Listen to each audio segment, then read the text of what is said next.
শেষ ৩২ ম্যাচের আগেও সারেনি তাকে ফুসা কুবা হাঁটুর চোট। ব্রাজিলের বিপক্ষে এই তারকা উইঙ্গারকে পাচ্ছে না জাপান। হিউস্টনে বাংলাদেশ সময় রাত ১১টায় শেষ ১৬ যাওয়ার লড়াইয়ে ব্রাজিলের মুখোমুখি হবে জাপান।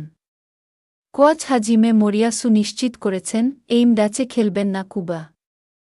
নেদারল্যান্ডসের বিপক্ষে জাপানের প্রথম ম্যাচে হাঁটুতে চোট পান জাপানের মেসি নামে পরিচিত কুবা। পরে তিউনিসিয়া ও সুইডেনের বিপক্ষে খেলেননি তিনি। রোববার একা অনুশীলন করেন এই ফুটবলার। সংবাদ সম্মেলনে এক প্রশ্নের জবাবে কুবার খেলার সম্ভাবনা উড়িয়ে দিলেন জাপান কোচ। সে কেবল একা ও অনুশীলন শুরু করেছে। ব্রাজিলের বিপক্ষে সে খেলছে না।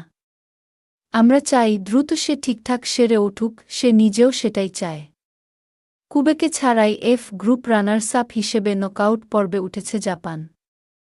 টানা তৃতীয় ও সবশেষ ৫ আসরে চতুর্থবার নকআউট পর্বে খেলতে যাওয়া দেশটির সামনে অপেক্ষা করছে কঠিন চ্যালেঞ্জ, সেটা ভালোভাবেই জানেন মরিয়াসু।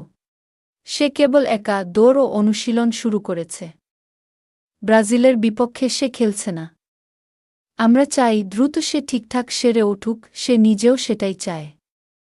কুবেকে ছাড়াই এফ গ্রুপ রানার্স আপ হিসেবে নকআউট পর্বে উঠেছে জাপান। টানা তৃতীয় ও সবশেষ ৫ আসরে চতুর্থবার নকআউট পর্বে খেলতে যাওয়া দেশটির সামনে অপেক্ষা করছে কঠিন চ্যালেঞ্জ, সেটা ভালোভাবেই জানেন মরিয়াসু।